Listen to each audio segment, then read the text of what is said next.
Mechanical properties of fluid ह्या चॅप्टरमध्ये आपला next point आहे ॲटमॉस्फेरिक प्रेशर. प्रिव्हियस लेक्चरमध्ये आपण प्रेशरबद्दल डिस्कशन केलं होतं. So what is mean by pressure? So pressure is a force per unit area, हे आपल्याला माहिती आहे. आज आपण बघणार आहे ॲटमॉस्फेरिक प्रेशर. मग ॲटमॉस्फिअर म्हणजे काय? तर आपल्या सगळ्यांना माहिती आहे अर्थच्या सराउंडिंगला, ही अर्थ आहे ना, अर्थचा हा काय सेंटर आहे, अर्थच्या सराउंडिंगला एअरचा एक एनव्हलप आहे. ओके, असा. So envelope of air is known as atmosphere. ह्याला आपण काय म्हणतो? ॲटमॉस्फिअर असं म्हणतो. आता हे जे ॲटमॉस्फिअर आहे किंवा एअर आहे, त्या एअरवरती तुमची अर्थ, आता एअर म्हणजे एक प्रकारचं काय असणार आहे? फ्लुइड असणार आहे. मग ह्या एअरवरती तुमची अर्थ काय अप्लाय करते? Gravitational force towards the centre of the earth. आणि ग्रॅव्हिटेशनल फोर्स म्हणजेच काय? तर हा जो एअर आहे किंवा एअर कॉलम आहे, त्या एअर कॉलमचं काय असणार आहे? वेट असणार आहे. कारण आपल्याला माहिती आहे कुठल्याही ऑब्जेक्टवरती अर्थनं अप्लाय केलेला ग्रॅव्हिटेशनल फोर्स म्हणजेच काय असतं? त्या ऑब्जेक्टचं वेट असतं. मग सिमिलरली ह्या एअरवरती किंवा एअरच्या कॉलमवरती, असा एअरचा कॉलम तयार होणार, ह्या एअरच्या कॉलमवरती अर्थ काय करणार? ग्रॅव्हिटेशनल फोर्स अप्लाय करणार. आणि तो ग्रॅव्हिटेशनल फोर्स म्हणजे ह्या एअर कॉलमचं काय असणार आहे? वेट असणार आहे. आणि त्या एअर कॉलमचं वेट म्हणजेच त्या एअर कॉलमनं डाऊनवर्ड डायरेक्शनला अप्लाय केलेला फोर्स. आणि तो फोर्स अपॉन हा अर्थ सरफेसचा एरिया, फोर्स अपॉन एरिया म्हणजेच force per unit area is known as atmospheric pressure. लक्षात आलं? ओके. आता तुम्हाला जर अर्थच्या कुठल्याही एरियावरती ॲक्ट होणारं ॲटमॉस्फेरिक प्रेशर फाइंड आउट करायचं असेल, किंवा आपण असं म्हणूया की आपण इथं उभा आहे, समजा मी इथं उभा आहे, आता माझ्यावरती, माझ्या डोक्याच्या वरती काय ॲटमॉस्फिअर आहे, एअर आहे. आता मी काय केलं, माझा बॉडीचा जो एरिया आहे त्या एरियाला कन्सिडर करून एक एअर कॉलम कन्सिडर केला. बघा असा एवढा. आणि तो एअर कॉलम कुठंपर्यंत जाणार? जिथंपर्यंत ॲटमॉस्फिअर आहे तिथंपर्यंत. मग तो एअर कॉलम माझ्या हेडवरती, माझ्या डोक्यावरती काहीतरी फोर्स अप्लाय करतोय. तो फोर्स अपॉन माझा जो एरिया असेल, माझ्या बॉडीचा जो एरिया असेल, त्याला मी काय म्हणणार? Atmospheric pressure applied on me, माझ्यावर अप्लाय होणार ॲटमॉस्फेरिक प्रेशर. ओके. आता ॲक्च्युली आपण ॲटमॉस्फेरिक प्रेशर सी लेवलला मेजर करतो. कारण आपण काय म्हणतो? सी लेवल सगळ्यात खाली आहे. बाकीचा जो काय भाग आहे आपल्या पृथ्वीचा किंवा अर्थचा, तो सी लेवलपासून थोडासा वर आहे. त्यामुळे जे आपण ॲटमॉस्फेरिक प्रेशर ह्या ठिकाणी मेजर करणार ते आपण सी लेवलला काय करणार? मेजर करणार. सपोज आपण असं मानूया की ही अर्थ आहे, असं आपण मानूया. ओके. आणि अर्थचा हा एवढा एरिया मी कन्सिडर केला, हा एरिया कन्सिडर केला. आता हा जो एरिया आहे, ह्या एरियावरती तुमचा ॲटमॉस्फिअर, आता हे सी लेवलला आहे असं माना. आता ह्या एरियावरती तुमची ॲटमॉस्फिअर किती प्रेशर अप्लाय करते हे जर मला फाइंड आउट करायचं असेल, आपण असं म्हणूया की ॲटमॉस्फिअर इथंपर्यंत आहे, ह्याच्या पलीकडे ॲटमॉस्फिअर नाही. तर मी काय करणार? ह्या एरियाला कन्सिडर करून मी एक कॉलम तयार करणार. So this is the column.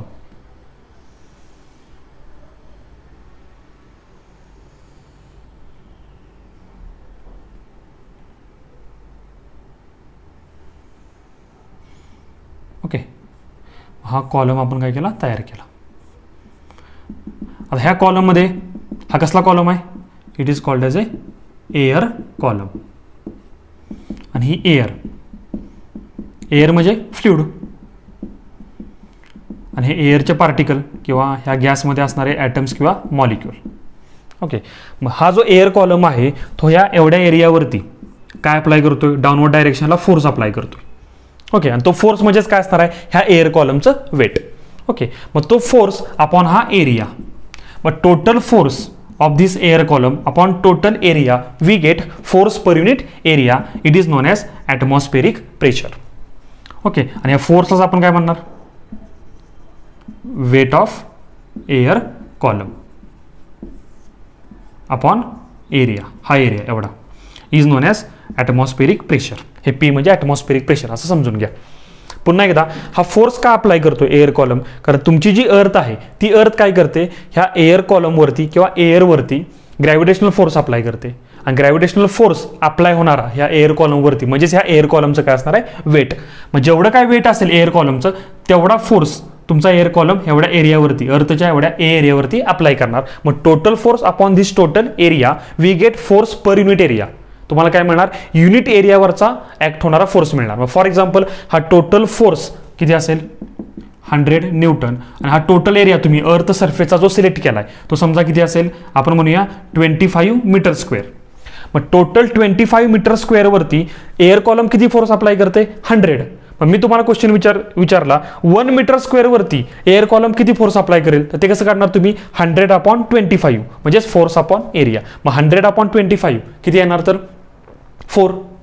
बघा 100/25 किती आलं 4 Newton per metre square. Newton per metre square म्हणजे 1 मीटर स्क्वेअर वरती ऍक्ट होणारा फोर्स किती आहे एअर कॉलमचा 4 न्यूटन, आणि त्यालाच तुम्ही काय म्हणता प्रेशर.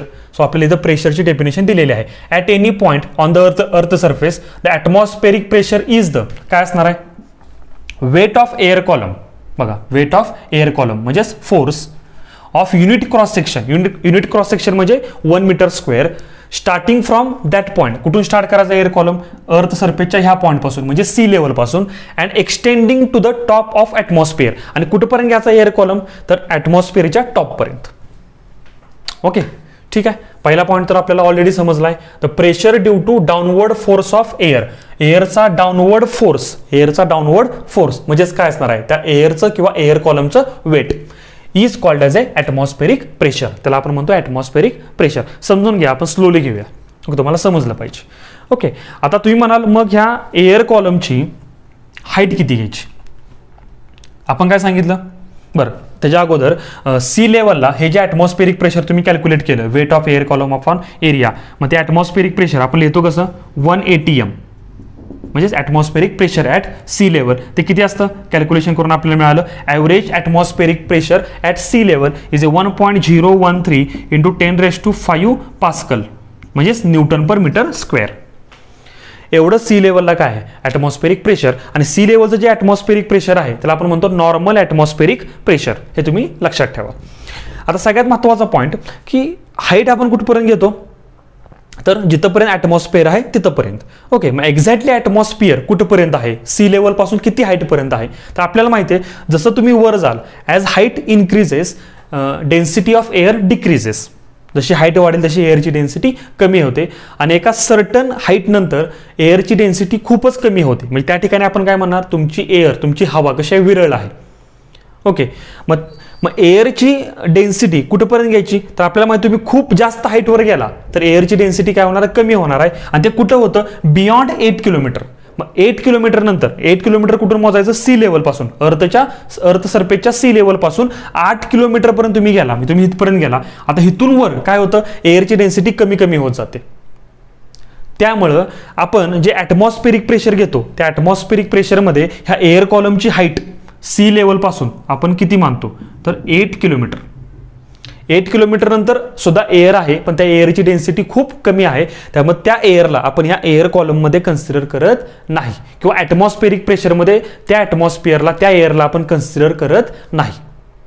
मग हे जे ॲटमॉस्फेरिक प्रेशर तुम्ही फाइंड आउट केलं त्यासाठी एअर कॉलमची हाईट आपण कुठून मोजली तर सी लेवल पासून किती 8 किलोमीटर हाईट. ओके कारण आपल्याला माहिती आहे प्रेशर आपण प्रिव्हियस लेक्चरमध्ये काढलं होतं h/ρg.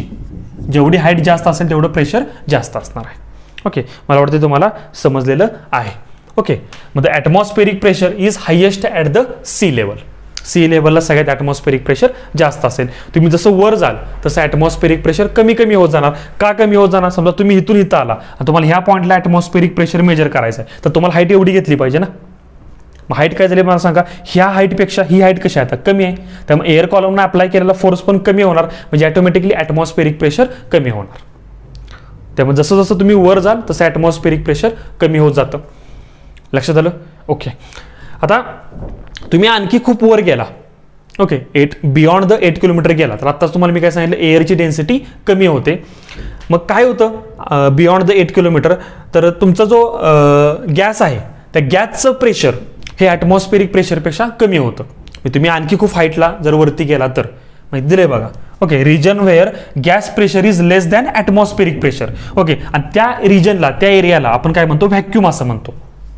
ओके ॲक्च्युली हा परफेक्ट व्हॅक्यूम नाही. परफेक्ट किंवा ॲब्सोल्यूट व्हॅक्यूम म्हणजे काय ज्या ठिकाणी मॅटरच ॲब्सेंट असतो म्हणजे ॲटम्स मॉलिक्यूल नसतात त्याला आपण म्हणतो परफेक्ट व्हॅक्यूम.